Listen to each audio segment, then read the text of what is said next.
Channel में आपका स्वागत है। मैं हूं पल्लवी। आइए नजर डालते हैं दिन भर की तमाम छोटी बड़ी खास खबरों पर। और अब खबरें विस्तार से। विकसित गांव से ही विकसित राज्य और विकसित देश बनेगा, रघुवर दास।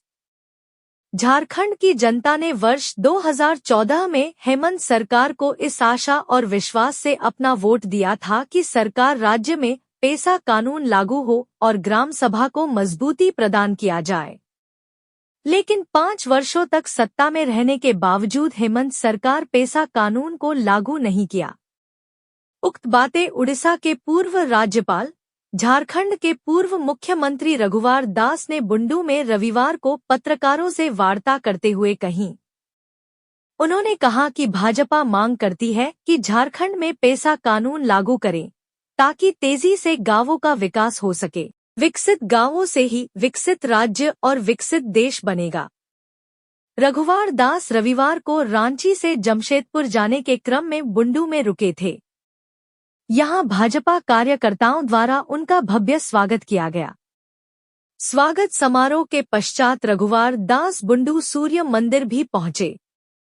यहां उन्होंने भगवान भुवन भास्कर का आशीर्वाद प्राप्त कर जमशेदपुर प्रस्थान कर गए। रिपोर्टर जितेंद्र सार, बुंडू। गणेश कुमार से तो परिचय ये है आपका। इधर बंटी जी हैं पीछे में, वो संजय मुंडा आए हुए हैं आरकी से।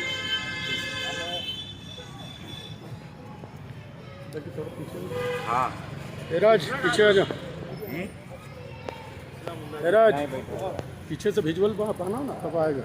ए और रोहित यार पीछे आ जाना भाई। ये मित्र में पकड़ लो,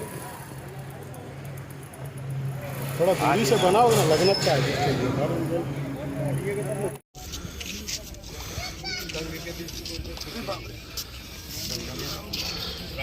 सर रांची जाने, जमशेदपुर जाने के कारण में रांची में बुंडू में जिस तरह स्वागत किया गया, क्या है आज जो कार्यकर्ताओं के साथ बैठक हुई? देखिए, भारतीय जनता पार्टी कार्यकर्ता आधारित पार्टी है और जो कार्यकर्ता का आज हुजूम देख रहे हैं, ये मेरे लिए सौभाग्य है।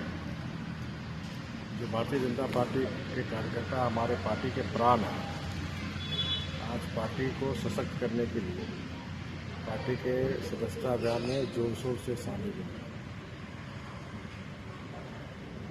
मुझे अच्छा लगा। तो सर लगा 2024 का जिस तरह चुनाव देखा गया भाजपा के लिए, तो क्या लगता है फिर से झारखंड में आप ही को कमान मिलेगा भाजपा को मजबूत करने के लिए?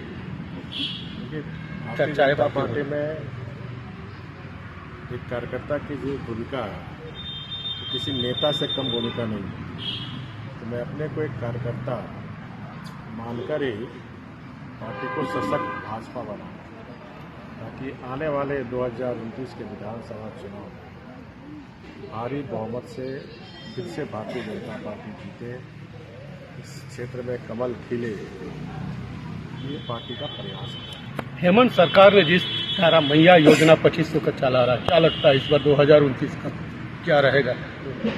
देखिए, कोई भी राजनीतिक पार्टी चुनाव में जब जनता के पास जाती है, अपना घोषणा पत्र, अपने वादे, अपने नारे जनता के समक्ष रखती है और जनता उस वादे, उस नारे पर विश्वास करके जनादेश देती है। और झारखंड में इंडी गठबंधन को झारखंड की जनता ने जनादेश दिया।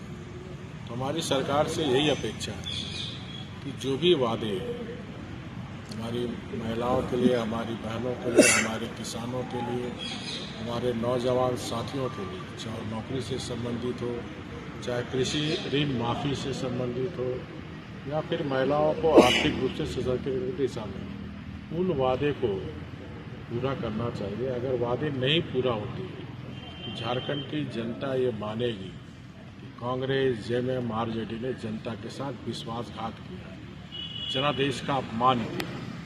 और इस विश्वासघात और जनादेश लोग कुछ महीने सरकार को काम करने का मौका देंगे।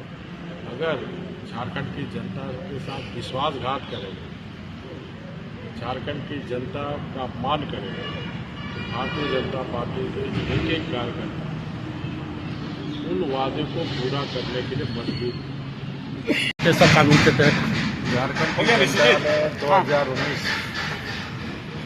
में भी आदरणीय हेमंत सोरेन जी को इस आशा और विश्वास के साथ हमारा आदिवासी समाज मतदान किया था, जो पेशा कानून लागू और ग्राम सभा को मजबूती प्रदान कर। बिना गांव का विकास हुए देश का विकास नहीं हो सकता, समाज का विकास नहीं हो सकता। लेकिन 5 वर्ष सत्ता में रहने के बावजूद भी, दोबारा सत्ता मिले 2 महीना होने के बावजूद भी आज तक पेशा कानून राज्य सरकार ने नहीं लाया।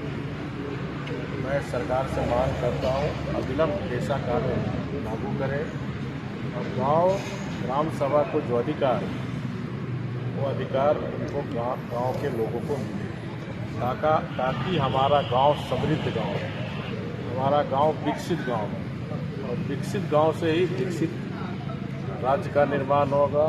और जो हमारे माननीय प्रधानमंत्री जी का आह्वान है कि 2047 तक जब हमारे स्वतंत्रता सेनानियों का शताब्दी वर्ष मना, उनके कदमों में एक विकसित भारत है, जहाँ गांव से लेकर शहर तक, अमीर से लेकर गरीब तक सबके घर में समृद्धि